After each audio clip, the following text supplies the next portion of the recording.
thewellnesscouch.com, streaming wellness into your lives. This is Up for a Chat with Cyndi O'Meara, Karen Smith, and Kim Morrison. Here we are, up for a chat about the hottest topics that are important to you, inspiring you to awaken the change within. I'm Karen Smith. I'm Kim Morrison. And I'm Cyndi O'Meara. And today we are so excited to be back in the land of the living, sharing more of Up for a Chat with more of you. And we've got somebody who has, I guess, been circling around for quite some time. He started with Cyndi and then he moved on to Kim, and I've been stalking him recently. So we thought we'd better fill you in on who this man is. He's the amazing Bruce Campbell, and he's been working as a business coach with Kim and Cyndi for a number of years. And the results that I've seen just in their businesses has been huge. So we thought today's a perfect opportunity to really dive deep into the philosophy that this superhuman has when it comes to, really getting what you love out into the world in a really powerful and potent way, and creating change in people's lives and taking your message to a wider audience. So welcome to the show, Bruce. Thank you, Karen. Lovely to be on, guys. Very excited. Thanks for having me. So, Bruce, I want to start. I'd like to come in here. I have watched you for many years. I remember sitting in the back of one of Cyndi's talks, and there was this guy down the back with these very pointy boots and very suave outfit on. And I remember looking at him thinking, who's this hunk of spunk sitting at the back of the room? He nodded and he'd look at Cyndi every now and again. And then at the end, he started speaking. And then I watched the room go through a cell fest like I've never seen before. And for 3 years, I watched Cyndi take her business from a hobby, no disrespect, Cyndi, but something she loved to do, into a 25-person multi-million-dollar empire that's now taking on Australia, the world, and everywhere else it's possible. Bruce, what got you interested, first of all, in business, and secondly, what made you pick Cyndi? I just need to hear. Okay, well, so really interesting question. I mean, when I suppose I go back, it's probably to an earlier stage with my life. And, I used to board planes when I was a kid or at high school, and I'd walk past these people up the front of the plane, and then I'd sort of end up down in cattle class down the back. And I always sort of asked myself the question, what do you got to do to sit up the front? And, there was this class thing, and I'm not very a class-ish type of guy, but I must admit I did ask the question to myself of, well, why do you get to sit up the front? And what's that all about? Turns out they call it business class, so I thought, well, people that are in business therefore have more choices. And way back when I was, probably leaving school and university and what have you, I decided to start out on a career of doing businesses around the world. So I've been developing businesses in all parts of the land. We used to live in the UK, and I've been developing companies ever since. It was a natural progression for me developing companies around the world to then people then asking me their advice and how do you do this and what's this plan need to be to get that, and and you then fast forward 15 years, and yes, we've got a business coaching sign on the front door and a whole bunch of other investments that we do. Big picture, Kim, in my opinion, there's no success. I mean, you all of the people on the call have had some level of input in sport, and some of us on the call have had it at a very high level. And the facts are that in any professional sport in this day and age, any of those girls or guys out there don't ever become successful unless they've got great coaches in the background. So effectively, that's what I do for business, is hold people accountable, give them strategy and guidance.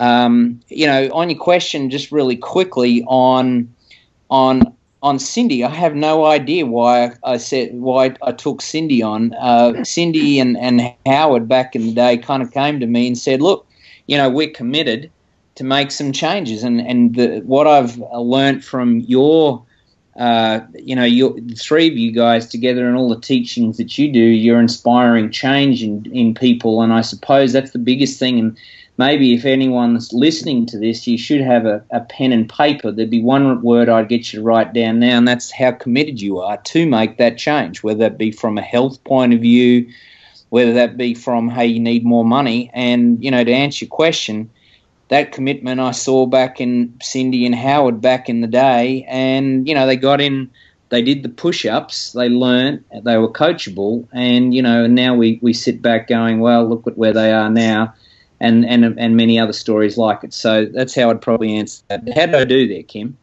I'd like to say that I think you passed with flying colours. One thing I'd love to ask you, Bruce, is, business, we all have passions. Perhaps many of us have dreams and where we'd like to take an idea and make it into a viable entity, maybe something that creates even a legacy for our family. I want to ask you the question, do we need an MBA to start a business or be successful in business? Yeah, well, great question, firstly. I think, an MBA, some people don't even know what that acronym stands for, Masters of Business Administration.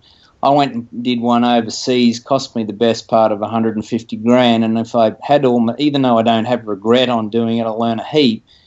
If I had my time over, all I'd do is go out and get a stud of a coach or people around me to give me some guidance on the ground, because I probably have learnt more in running businesses and being coached through doing that than, 3 MBAs over. So to answer your question for any of the listeners, no, the answer is no. And for a lot of people, I hear them saying, look, I'll go off and do a cert XYZ in management, TAFE, or I'm going off to Open University. And look, I'm not saying that those things aren't a good choice. I'm always interested to see the results on the back end of those type of pursuits. And a lot of times, hey, I got a piece of paper, I now know a few more things, but I actually didn't take my net worth and my business career forward or my business forward. So, I don't think so. Look, let me just address one thought. And look, I could be wrong. And if I am wrong, I'm wrong. And I'm good with that. Here's what I know after coaching businesses for the last 15 years is passion is not enough. You think about this, Kim. The people that are now this very week, filing for bankruptcy or closing their businesses, they got a full lease sign on the front of it, or all the stuff that you don't hear behind the curtains, the arguments with husbands and wives and, all the disputes, etc., around money normally, came from a good idea. I got a saying, you've heard me say it, so have you, Cyndi, and that is, all of my bad ideas started out as a good idea. I don't know if that's true for you, Cyndi and Kim and Karen, but every dumb idea I've ever had came out of me waking up one morning thinking it was a bright idea. Am I the only guy on the call that's ever had that, or what? No, I think you're right. Absolutely. So, the challenge is that a lot of people go and follow their passion. And if you think about it, those dudes that are filing bankruptcy this week, they were passionate about whatever they went and started out. They were passionate about the venture that they went and did. There's not one person that I've ever seen in the first year of starting a new venture where they didn't have passion for the pursuit they were following. The problem is mixing that passion and inspiration with sound business skills to be able to run a business. That's why, and here you go again, please write this down, all listeners, 96% of startup businesses will not make their 10th anniversary. So, there's only a very small 4% survival rate after 10 years. And here's another one you need to write down. Of the 4% team, 80% of them will not get over $2 million of revenue. So they never work out how to leverage and get bigger, where then they don't have to work in the business 24/7. So for me, all I say to people is I'm cool to have passion. I don't have one client, and I got a bunch of them that don't have passion for what they started, and that doesn't matter whether you're being, you're coaching people, you're selling health, and wellness, or a mechanic up the road. Everyone's got passion. The problem that's, I think, stops people, you guys, and I'm happy to have more questions on this, is, you know, they don't have enough skills and tools in the toolbox to make informed decisions about how they grow their business. And you know what, I'd agree with you there, Bruce, because I had such passion for what I was doing. You know, I wrote a book in 1998. Yes, I had babies and had a husband with his own business, but I did what I could do, which was I knew to go out and speak and sell a book. And I remember when I first met you and we started, which I think was 2009, if I remember right. Yep. You know, you said, well, what about we create a package, and how about you strategically do things in your talks to enroll the audience?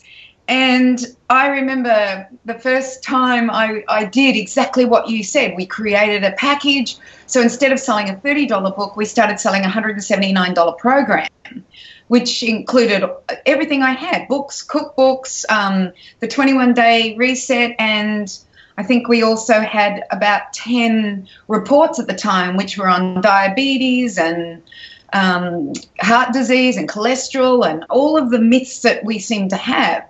And I remember finishing up that talk, and I think there were a couple of hundred people in the room, and I believe we sold to something like 40 to 50% of the audience, which was phenomenal for me. And I started to see, you know, that bright light. And then I think 6 months later, you know, we were having a discussion, the three of us, Howie, you and me, and every week we met, and we talked for an hour about, well, what's the next step? And I remember for me it was, Bruce, just tell me what I'm going to do this week. For Howard it was, what's going to be happening in 10 years?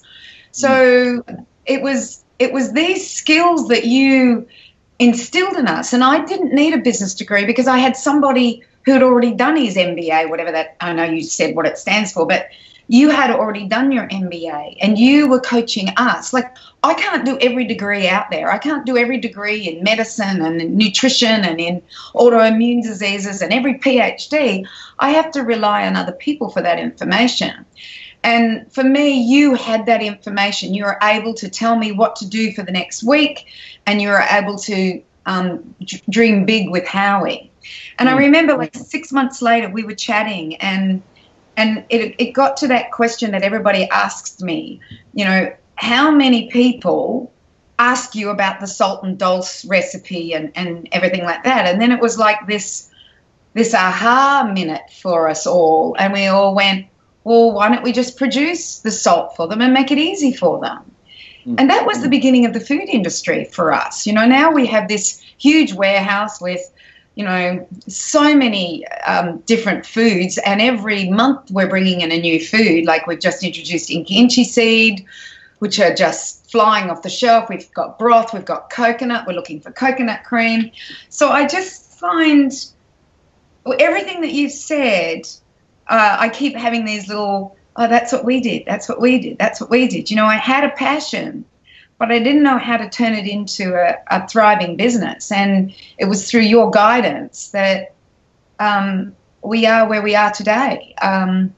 Plus, Howie and I put in the hard work. You know, you made us put the hard work in. You made us accountable. You never let us off the hook. Sometimes I just want to roll my eyes at you. I was going to say, let's just be honest here. Those bloody focus sheets, those bloody accountability things, honestly. I in the first 3 months, I actively avoided Bruce. Actively. And all of a sudden I woke up and I went, hang on, I'm paying this guy to actively avoid him. Yeah, that makes a lot of sense. Yeah. And look, I mean, on that note, just as on a funny one, I mean, I still remember watching you on the first presentation. You said, look, I must have done this presentation easy 1,000 times, but I'm so shit scared. I've never been more shit scared because I've got someone up the back critiquing me, all right? And that, I suppose, is a good thing. And I'd say to all listeners out there, here's a distinction. Write this one down. I think you got to make a decision in life with, if you're going to have a commercial venture, whether it's a hobby, okay, and I'm good with hobbies, just call it a hobby. You know, if if you're doing something and it's hobby based, cool, call it a hobby, right? If you're doing a charity, okay, and you do not need profit from that, as many amazing organisations out there, and I'm sure all three of you guys and me give a lot to those type of organisations. We've got a big dinner coming up in 2 weeks where we're going to cut a cheque for 20 or 30 grand to two of them. But call it a charity, all right? I think if you're wanting to run a business, call it a business and call it that. And then as soon as you've made that decision, and I think back to Kim and Cyndi, you know, and I'm sure, Karen, that you've made similar decisions, is, all right, I'm going to run a business, so I've got to stop doing, it's a psychology thing. It's a, hey, I now got to be a big boy, a big girl, and go and actually run the thing as a business. Call it that, make the decision, and then do what people do in business, is go and learn the friggin' skills of how to run a business so that you're then informed and you make better decisions. So I think the first thing to do is to call it what it is. No judgment if you call it a hobby. No judgment if you call it a charity.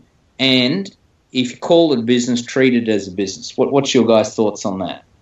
Definitely, you have to treat it as a business. You can't, like I never treated what I was doing as a hobby. I always treated it as a business, but I didn't have the skills, Bruce. It wasn't until you came along that gave me the skills and the direction and the accountability that enabled me to turn it into a successful business. And I think that that's the key point here, is that I look at what we made per year and what we make per week now is probably similar. So I think to make it successful is what you've got to do. You can't just do a business and then not thrive. There's no point in doing it. You might as well have a job, just over broke, because that's where I was in my business. Not so much Howard, because he had his business, but I was just over broke, having a bit of fun and hoping that it was going to turn into something. Hoping, not doing anything, just hoping. I think one of the other things I remember hearing, I don't know if you all are familiar of the franchise Pumpkin Patch. She was a lady that started a business in New Zealand, and it was one of the first online clothing businesses for children and babies. And I remember listening to her speak in Invercargill probably 12, 15 years ago.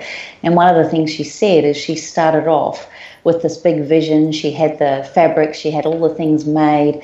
Her and her mum and her husband stayed up all night sending out the first catalogue. They got quite an amazing return on the catalogue. They sent all the products out, and then within 6 weeks they started getting returns. The fabrics were running, the material was pulling, and so here they are. They had this great hit rate. Then they got slammed. Then they got slammed with a GST thing that hit them. Then they got slammed again with another run of fabric that went wrong. And honestly, when you hear her startup story and how she actually got going, you would have thought, you would have quit quite a short way into that with so many knockbacks. And the takeaway I took from her was, she said, it's interesting, a number of people have seen me as an overnight success, but that overnight success took me 10 years of hard guts, determination, sacrifice, and writing and ringing customers with a formal apology for the mistakes. And she also said, we do make mistakes. If you can own them, if you can be honourable enough to know and let your customers know that happens, and be honest with them and have your heart on your sleeve as to who you are as a business owner, then her belief was you'll lose some, but the majority of people will stick with you. Bruce, would you say that that's a fair call, that it takes 10 years of work to really create? I know some people have grazing success very quickly, but I thought it was quite an apt story for her. Not many people see all the things that go on in the background to build it into the empire that it is. Yeah, look, my opinion on that is, and there's a great book, and for the life of me I now can't remember it, but here's the principle of the book, is that talks about this magical figure of 10,000 hours, right? And, it's plus or minus and what have you, but the overall concept is, in life, that they've gone out and done a heap of studies on sports people and business and religion, politics, etc., and effectively one of the key common denominators was performing with the right skill set, with the right knowledge at that high level for about 10,000 hours, which is a lot of time. Okay, and I mean, the three of you guys, you think about what you're really, really good at, and if I went and traced back all of that, you've probably done it for plus 10,000 hours. I mean, Cyndi, I could probably throw pretty much most, if not all, nutrition-based things of what to do and what not to do, and you would have a comeback, or 10 comebacks for everything that I say. Why? Because you've been in the cockpit of that particular aspect for a lot of time. So I feel on your example there, Kim, it's really valid. And I know today's got the focus on business, and that story is exactly that. Is people see it as an overnight success, but it's kind of what happened in the dark hours when no one's looking, and that comes back to that whole. What were the skills that lady were taking on, and what probably didn't get mentioned is all the mentors in the corner, keeping her on track and accountable, etc., and what she's had to do to develop that as a company. So for me, that's hugely critical, is that you've got some time. Now, for some people that potentially that are listening to this, they probably just took a bit of a deep breath, because they're thinking potentially, shit, this guy's telling me now, on something I only started last year, etc., etc. Well, now I've got to do another, 8 years just about to make a buck or two, and I'm not saying that. Here's the thing, my belief, and of course I'm going to say this, you're going to say, well, Bruiser, you're biased because you're a coach, and maybe I am. I mean, just for all the listeners, I have a coach. I pay a stupid amount of money to fly over to America every year to eat my own cooking. All right, like this is the problem about advisors. Just everyone as a point. Most advisors, whether it be nutrition, wealth, business, etc., most of them, it's the plumber with the leaky tap. It's I don't have the right to teach on anything to anyone if I'm not really a stud at it myself. So I do a huge amount of learning on this one. I'm going to just say, go back to that 10,000 hours and say this to everyone. My belief is with coaching and really developing your own personal knowledge and having people look over your shoulder so those bad ideas that started out as a good idea don't show up in your world, is with coaching. So you can increase the velocity of learning, and results. So, you look at Cyndi, it's been used as an example a couple of times. We were going along for, I don't know how many years, 10 years, whatever it was, Cyndi, and then you look at the trajectory once you really made a decision and then went in and chased a heap of business skill, and the results speak for themselves. So, for me, all good knowledge and mentoring around a person will do is decrease the bad ideas. The other way I call that one, Kim, is dumb tax, is anytime I do something dumb, it normally costs me. So I call that dumb tax, is to reduce the dumb tax so that I make better decisions on what I'm doing. So, Bruce, I'm interested to explore, there may be some people who are listening to today's show who are flirting with starting up a new business. And they've got some amazing ideas, they've got some great research, some great experience, and it's something that they're really passionate about, making a difference in the lives of others. For somebody who doesn't know what a bad idea yet is, and if they don't know what is needed, they don't know what they don't know, where would you suggest somebody start so that they can, start the way they intend to continue and not find themselves jumping the hurdles of those bad ideas? Super question. Really, really cool question. I wished more people asked that question, to be quite frank. We wouldn't have that 96% failure rate if more people asked that question. Here's my response. I got 3 questions I ask people and write these down, everyone on this call. What's the upsides? What's the downsides?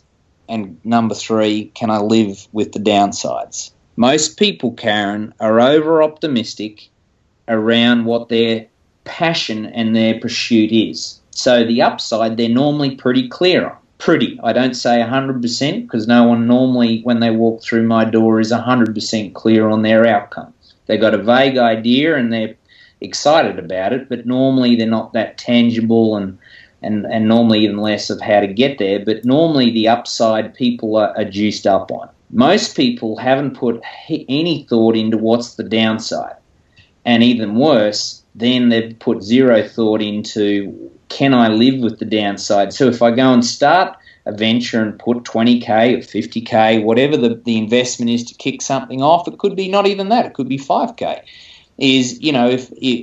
Am I okay to lose that? Am I okay to go and dump a bunch of energy on that particular pursuit and do some critical thinking on the offset to that?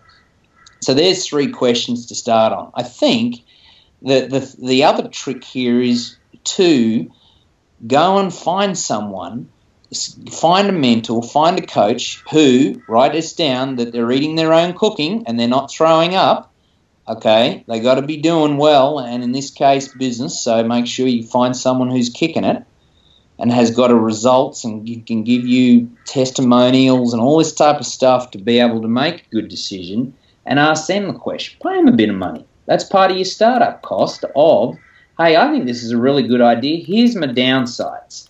Here's the downsides. This is why it won't work. I'm going to give you a list of them so that I've got a balanced approach, not just smoking the green grass only on the upside. And then you can kick that around versus what you want out of it. Okay, so from a goal point of view, I know you guys have talked many times, I'm sure, about goals and how to go after that. Is my goal realistic?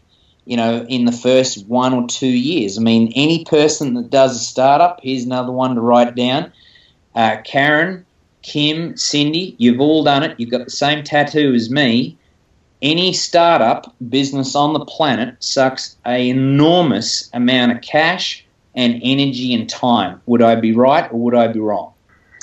Absolutely. It sucks. I mean, really, it drains. So for me, it kind of, you got to be okay that you're going to have to do that investment. And then depending on, if it's a part-time thing or a 1-2 days a week thing, okay, it'll be proportionate to that. But most times, if people are kind of running it as a business, on a full-time basis, it's going to suck a heap of energy and time. So you just got to know the trade-offs of what you're trying to go after.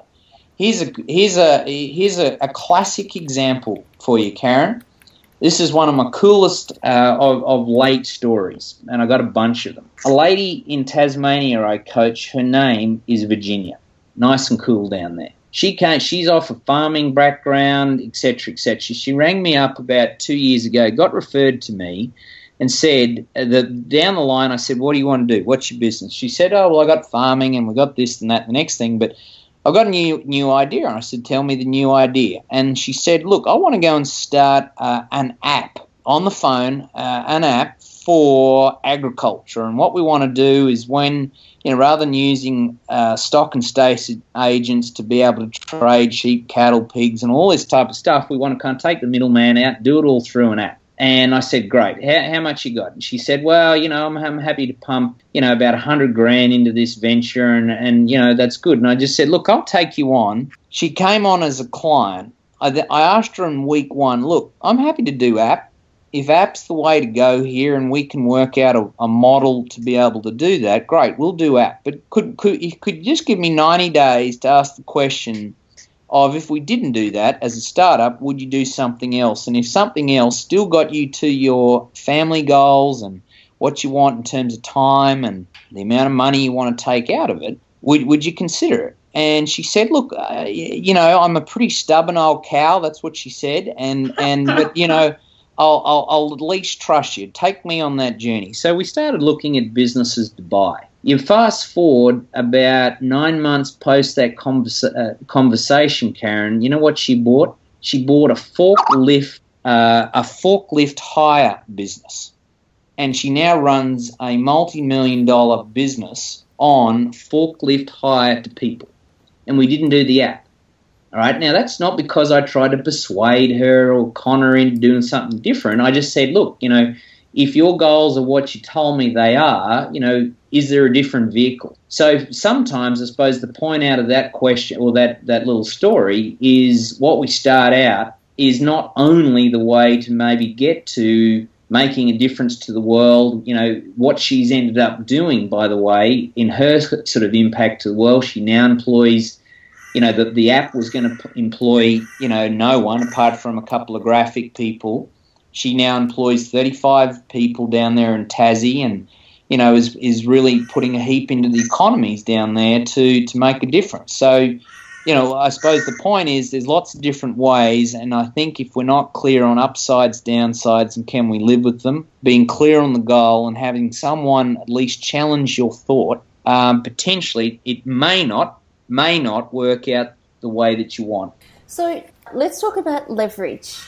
It was something that you mentioned earlier, and my sister is my coach and mentor, and it's a big thing that she works with me personally and also some of the people that I coach. What's your take on leverage, and at what point does leverage become relevant, necessary, important, crucial in a startup scenario? Great question. So, I mean, I don't know how much teachings you guys have done around leverage. I mean, my definition of leverage for the listeners, well, there's two of them. Write these two down. The first one is ever more with ever less, or another way to say it is do the work once and get paid forever or long term. Do the work once, get paid forever or long term. So, essentially, you're creating a process. It's the whole methodology of what you do, and are you creating a ongoing value that is going to be able to be done through team, through people, through systems, etc. There's many, many different types of leverage. Here's one thing I know, Karen. A gentleman called Warren Buffett. For some people, I quote the guy a lot. I think the reason I quote him, he's now the second or third. He kind of mixes this up. Richest guy on the planet. He's got over $74 billion of net worth. So he kind of, in my opinion, has earned the right to say a few quotes. So I quote him every now and again. One quote I like about Warren that he says is, the rich invest in time, the poor invest in money. So when people are starting out to save a buck, because they're investing in money, they'll try to save a buck. So they'll say, well, look, we got to do the books. We got to, if I've got some revenue and I've got some expenses, etc. So, what people do is they try to save a buck. They've got some revenue, they've got some expenses, and then what they end up doing is they'll say, look, so I don't have to pay a bookkeeper or anyone else to do it, I'll just do that myself, because that'll save me, $50 an hour or whatever on bookkeeping. So then I end up doing that for, 3 hours a day or 2 hours a day or whatever a week, and then I'm not then focusing on marketing my business or growing my business. So effectively what we end up doing is self-sabotaging the whole business, because we end up trying to do everything rather than coming and saying, look, I'm not a specialist on bookkeeping, let's pay someone else to do that. They can do it in half the time and probably better. And then I can then go and do other things that's going to allow me to grow my business. So my point, Karen, is, on Warren's quote, there is, the rich, what those guys and girls do is they say, look, my time is highly valuable, so why would I want to go and waste it in something I can pay someone else to do? Okay, here's something for the record, Karen. I have not mowed my own lawn since 2006. And I say to people, do you think I have a jungle outside my house? And the answer is no. And my point is, why would I ever conceptually want to go and do something that I can pay someone $20-30 an hour to do when I'm worth a whole heap more, right? So for me, I think one of the big tips on starting a business is asking the question of what can you leverage? What aren't you a specialist at that you can give to someone else? so that you can focus on the true areas that's going to involve you growing the business. Does that make sense on leverage there, Karen? Yeah, it does. And I had a conversation with somebody a couple of weeks back, and they literally had no dollars at all. Unfortunately, this particular person had invested in businesses in the past, and they hadn't gone particularly well, and she was ready to start again. It had been, 5 or 6 years, and she really felt like she was ready to kick it off again. And her question was, when I've got no money to pay somebody else and everybody's saying outsource, outsource, outsource, what's the alternative? Do I just not start the business? And the answer could be the right thing to do. I mean, I don't know the specific circumstances, but I mean, for some people, you're right. I mean, I've got clients where they've come to me, said, "Oh, look, Bruiser, I heard you're a really great guy and coach and can help me grow my business." And then when we get down to the nitty gritty, it's like, "Look, man, I physically don't have that. I can't raise that amount of money to start working with you." And I'm saying, "Well, good. What you can do is get a book. Why don't you buy my book? Where's my cash gone?" I wrote it for a specific reason, because most people in business normally wake up saying that at some stage. So I thought I'd write the book on it. But, or if you can't afford a $30 book, well, look, last time I looked, I'm not a frequent visitor, but most libraries, you can get a friggin' library card for $5. There must be 50 books in the Budrum library that relate to this, to go and get your knowledge up. And it could be, hey, I've got to go and beg, borrow and steal off someone to be able to go and start my venture, or at very worst, which I think is only short term, is good. Go and do a job. Go and put a pot of cash away for 6 months so you can come back with a bit of capital, and you use that space to go and learn. Yeah, Bruce, I just wanted... Sorry. I just wanted to ask you, one of the things that I've really taken away with the coaching with you is looking at how we can create mastery in things like money or where you're heading. And you talk a lot about the cockpit and being in the cockpit and understanding your levers and which things to push. And one of the things that really hit home for me, and has hit home for a number of people that I end up speaking to, is if you don't really think about your destination, how on earth do you know where to steer the ship, so to speak? And I think it was some really great questions that I think would be really good for our listeners is, what is it that you really want? What is the direction and the clarity of vision that you have around that? Where are you going? What's your success plan? A lot of people don't even think about what they're going to do with the success along the way.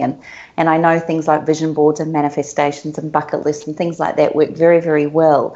But one thing that really hit home for me, and when I had my mother-in-law sitting next to me one day when we heard you speaking, was when, the average Australian New Zealander lives to 82 years of age, which basically means that we live for 4,264 weeks, I think. And, there's my beautiful mother-in-law in her at 70 going, because you put the chart up, she goes, well, I've only got 624 weeks left.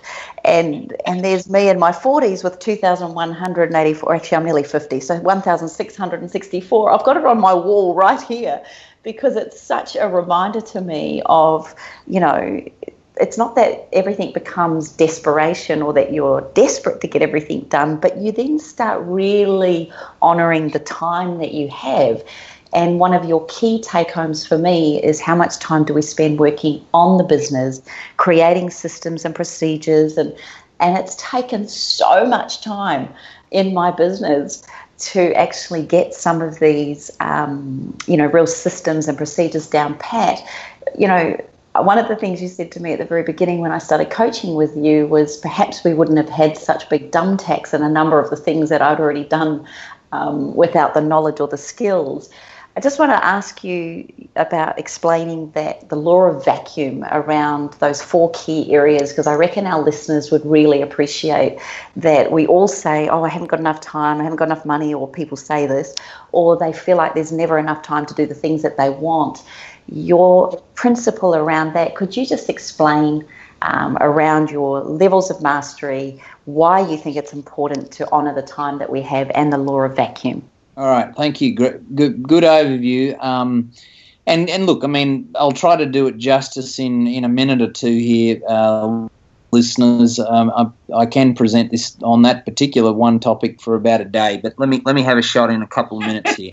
I think Kim's point, and I'm going to challenge everyone to say, well, look, I mean, at the end of this day, I don't know. The good thing about the three of you guys, if you go and follow all your messages around health and wellness, etc., the cool thing is for most of the listeners that you'll put, 10, 20, 30 more years on your life just by living better, in terms of what you do and eat and the way you, interact around chemicals, etc., etc. So I think that's the first thing. Here's the other thing. The other thing is we're all not getting out of this thing alive. Eventually there is the thing called mortality, and, after a certain point, I know people sometimes don't like the R word being retirement. Fact is, eventually you can't actually work. Like, you're physically not able. I mean, it kind of sucks to have the, the walking frame, walking in your business. That's not going to work eventually, all right? So, there'll be a time when we all can't work, right? So, that could be a 10-year lapse. It could be 20-year. I don't know what the time frame is, but maybe you ask the question on yourself is, well, if it is 20 years and you don't want to work from 60 to 80, if that's how long you think you're going to live, well, that has to be funded, all right? And this why in Australia they've done, that's why they've got this thing called compulsory super, because the government doesn't want us to rely on them for you to live, right? And when people don't do a good enough job on creating their wealth throughout the years before that particular time, whatever that is for you, effectively they got to go and live off the pension. And, last time I checked, it's not a huge amount. You're on a pretty meager wicket there. And if you want to be on that, I'm cool with that. I mean, for me, when I look at my life, I don't really want to be doing that. So, therefore, what I create pre-whatever that age is the important part, which normally involves creating and growing a business. Okay, so I think that's the first thing. Here's a challenge, a little exercise for all the listeners, is to write down how many years between what you think your life expectancy is and when you're kind of not wanting to push the walking frame around the office or whatever that is for you, and if it, and just write that down, okay? And then say, this next question is, well, how much would I want to live on a year throughout those years so that I don't have to be a burden on my children or whatever, or the government, okay? Then there'll be a total figure that you need to create in net worth if you want to live on 100 grand and you got 20 years, you do the math, okay? So, and I don't get stuck on that number. I'm just throwing those type of things out there to get everyone thinking. So I think that's the first thing. I think coming back to your question around law of vacuum. Here's the explanation on the law of vacuum. Law of vacuum will suck the time with what you've got. So, if you think about this, for a lot of people, if they leave, for example, this is how it works on money. If you leave money in an account, more often than not, it gets spent. So the same thing applies for time. Right, is that if I have a certain amount of time available to me and I don't have blocked spaces for that, or meetings, or blocked time where I got to go and do certain activities, guess what? It's going to get eaten. Okay, it's like a law of vacuum. Cyndi, you must see this in nutrition. If I got a huge dinner plate, like triple size one, all right, law of vacuum states that I'll probably throw more food on there just because of the bigger plate. Versus a small plate where I can't physically fit as much on. So there's the law of vacuum working on nutrition, okay? So, I think the challenge for a lot of people is their inability, Kim, to block, okay? That's why here's a practical example that you can do, listeners, on this. Any coach, any business that I coach, people normally end up with a trading account. They also split off another account for tax. Why? Because I want to go and portion off what we eventually will owe the government, income tax, BAS, whatever. I'm going to split that off so I don't get confused that it's my money when it's not. I mean, the people that run businesses, just so you know, this country, in terms of businesses around Australia, something like, get this number, write this one down, something like 78% of businesses have a loan with the ATO, where they stuff up their taxes and have to say, shit, I don't have enough money, I've got to go and do a loan with the government. Okay, that's a fact, as we say here today. So for me, splitting off money into another account because you're going to have that liability with the government eventually, I think is a good idea. Here's another one, Karen.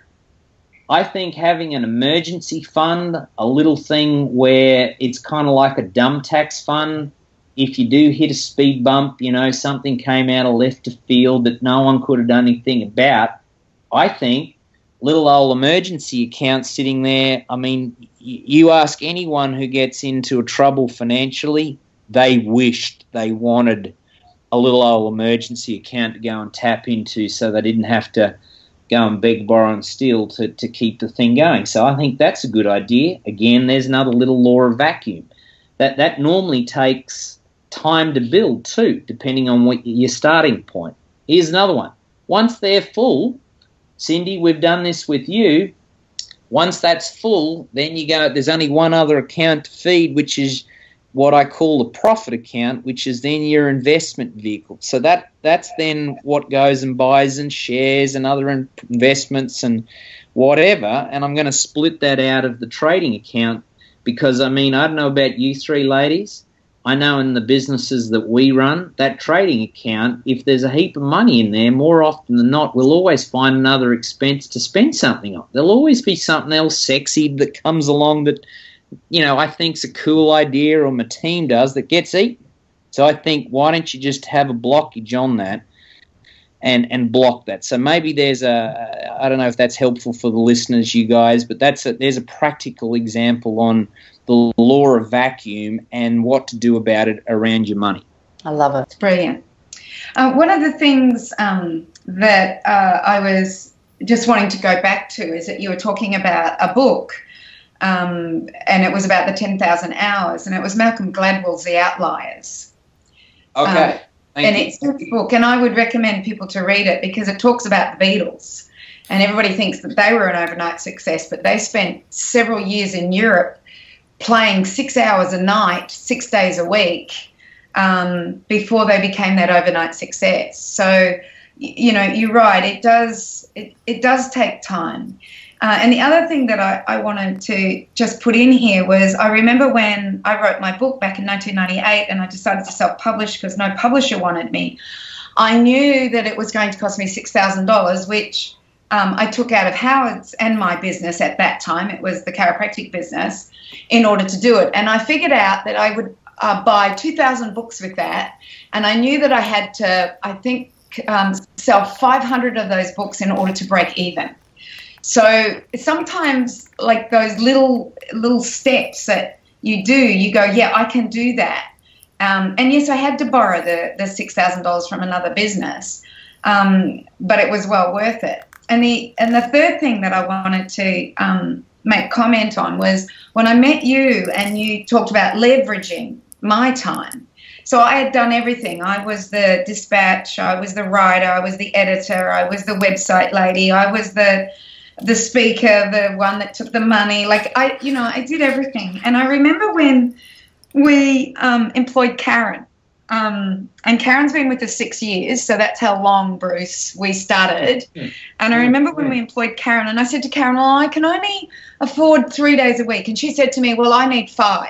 And I just went, oh, can I afford 5 days a week? Can I do this? And then before I knew it, we'd employed the dispatch because Karen made all the difference. And still today, Karen is with me 6 years later, and she makes all the difference. And Cyndi, just a quick one on that, if I may. Yes. What happened there is law of vacuum in reverse. So what happened is, even though at the time the budget only could stretch for 3 days, right, we took an educated, assessment of that and then said, guess what? And the law of vacuum then filled up the sales funnel to be able to then fulfill and sustain quite easily 5 days a week. So for me, you know, that's how the law of vacuum works if there's a plan. Now, just to state, because some of the people listening potentially listened to that and went, oh, God, all right, if I just go out and do law of vacuum, then, you know, then by me creating that, the space, then I'll be able to fill up my sales, right? And there's very big difference between taking a gamble, right? And I see people do this, you know, they try to manifest it with no skills or guidance and what have you, and then it doesn't fill up the hopper. They don't fill up the sales funnel and revenue, and then 5 days is all of a sudden a bad idea. Okay, so for me, I'm good with the law of vacuum like you did it, but when we go back and looked at all the little clues for success in that, there was a very strategic plan of then how to create sales and marketing. And, you know, we go back and there was a strategic plan on even how we took that lady on. You know, she went through one of my, you know, all famous group interviews and, you know, psych profiling, etc. And, you know, we sit here today saying, you know, we found the right one, we onboarded her, and hey, she's still an asset to the team to this day. What a great hire. Yeah. And I think that that's also really important, is surround yourself with a good team. And I heard somebody say, if I don't know how to do it, I find someone who does know how to do it and does it better. And I think that that's how we've hired our team, is that, well, we don't know how to do that, but we need to find somebody with the skills that have done it. So the latest person that I've employed is a holistic farmer for my farm. And because I don't have the skills, I don't know anything about it. And I just went, well, I may have to spend a little bit of money in the first 12 months, but then I can do that now. I'm at that stage where I can do that. I did that with the education program. I employed a professor, you know, full time for 12 months in order to create this program, who he's still with us also. So I think you get to a point in your business where you can, foresee what you can do, even though you've got to spend a lot of money in order to do it. You know what's going to happen in the future and where that's going to come. And I think you have to do, as you always say to me, a return on investment. So if I do this and I spend this much, what's the likelihood that I can, make some money in the future in doing that? And that was one thing that I remember we had a question on: do we put a salesperson on the road or do we get an event coordinator? I don't know if you remember this, Bruce.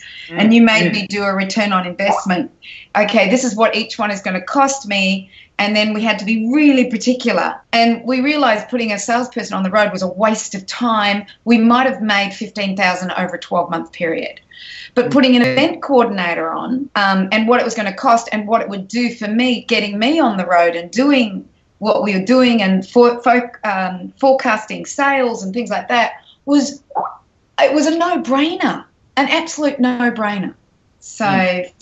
You know, like, I just think of all the things that you've taught us and that are stuck in my mind and that I continue to do now. And, yeah, I have to do actually a return on investment. I just realised on one thing that I'm thinking about doing. So thanks for that. Yeah, I always love it when you're in a teaching mode up the front or on a webinar, etc., and then you say something and you go, crikey, I actually got to do that myself. That's a good point. Let me write that down. Yeah, agreed.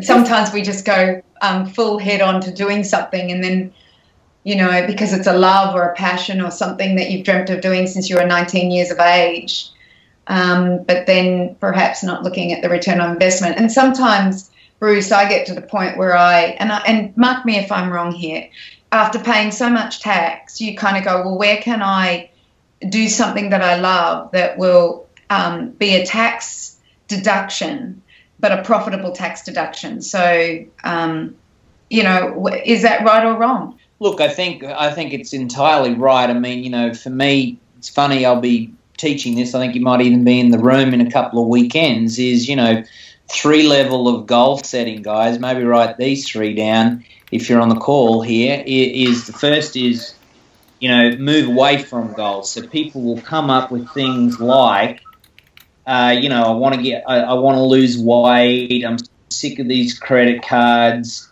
I want to get out of that type of, that's a move away goal. That's where most people start. Number 2 is a move towards. First, move away from goal.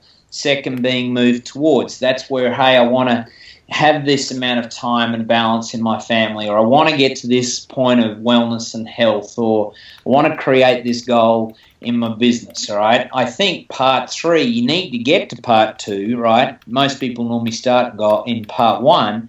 Part 3 is where you end up doing something for someone else, okay, where you're doing, for example, more charitable work. You only got to go and look at the people that make a bunch of money, whether it be billions or millions or even, multi-millions, is a lot of the time they give a lot of that back. I know we do a huge amount of charity in a year. I'm probably more at goal 3, and that's a little bit like what you're talking about, is to be able to say, well, look, in terms of what I want to grow, is there a way for me to have something, e.g. a farm, e.g.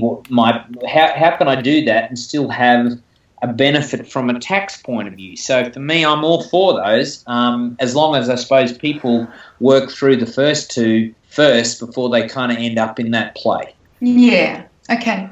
I think you're just you make things very simple and easy, and even though there's a lot of work always involved in everything that we do, every time I hear your voice, to me it's an inspiration. You are the rock for me at the moment, and I feel very, very grateful to have someone of your knowledge and your generosity of spirit. And you've got a beautiful wife and a beautiful family. You read people amazingly. You articulate things so well. And I just want you to know, Bruce, that I sleep with you every night. So I have your book beside my bed, and I still, like I do with Cyndi, pray like hell that via osmosis I will get the fundamental principles within that book. And I have a notebook next to the bed. I read a chapter a night, and I will be honest with you, it hasn't always made sense to me, and I'm sure many of our listeners, well, I hope many of our listeners will also appreciate that sometimes the principles of business, particularly if you've never been brought up with this mindset or understanding, it can be quite difficult. So can you just explain to us very briefly as we come to a close a little bit about your book, Where's My Cash Gone, which I think is a great topic. Could you tell us a little bit about that? And then if people want to get hold of you, could you also please give us your amazing website and all the things that you offer? I really think it's important that they can see the levels of entry into having contact with you. Thank you. So, and great words. I want to sleep with you every night as well, Kim. Don't tell Georgie. Don't tell Georgie. But look, thank you for those words. Look, big picture, we are very serious around what we do. You talked about there before, Cyndi, about making a decision. About 12 years ago, I decided to make a decision to run a global coaching business and not do hobby and not do just advice, at the coffee shop. I said, how can I really go and impact a lot of people with what I know? And to that point, I got a little quote that sits on my dashboard and brain and bucket list and all this, and basically here it comes. I wrote a thing that says, it's not my words, I got it off my mentor, but he basically said something to me, and it goes like this, that hell on earth would be meeting the person I could have been. And, I say those words and I actually get emotional even thinking about them, because for me, if I've got a skill that it can really be a benefit to the business population and et cetera in the community, why wouldn't I'd be a selfish bastard if I didn't get out there and share it with as many people. So essentially that's kind of the mission we're on, is to change, the world through business and social change on the back of that. So basically we have a company. The website is onlinebusinesscoach.com. And we help a heap of people. One of the ways that we do that is through our book. I wrote a book a bit over a year ago called Where's My where's my cash gone? You know, we've got another series of these coming out. Next one I'm already writing is where's my time gone, and I'm going to do where's my team gone, where's my mind gone. I think I'll get a lot of sales if I do one where's my marriage gone. But anyway, a bit of fun. But look, where's my cash gone? Grab a copy. It's $30. I'm sure it'll be on a good investment for your bedside table or your shelf. So look, that's it. In terms of the programs, we're careful who we work with. We, like I said there before, I want to work with people who are committed to make some changes. Problem I've got here, Cyndi, Kim, Karen, most of you have heard me say this, is people go along to our seminars, they hear these great results, and then it's the flavour of the month. And, if I do the least amount of work, I'm going to get rich by working with this guy. And they're not the type of people I want. I don't want quick diet, silver bullet type of people. What I'm after is people that are committed to make a change, and I don't care how much money you've got, all right? Commitment doesn't start with your checkbook. It starts with you making a decision. So I got a lot of people who started with bugger all, to a point where their coaching fees were actually less than their turnover, okay? But they wanted to know the skill. They were sick of doing dumb tax in their life, and they wanted to make better choices. So, we have a bunch of programs in groups. We do a lot of seminar work. We've got our leading one in the next, couple of weeks here called the Entrepreneurs Forum for 2 days, and black tie gala dinners, and, it's all happening. So, we're proud of what we've done. If you, for the people that are committed, that want to know more, grab a book, get on that website. There's a whole bunch of free resource there. Go and, swallow it all. And, and look, as a finale, just to thank the three of you guys for having me on today. Each of you do amazing work. I'm proud to be associated with you and proud to be on today's call, so thank you very much.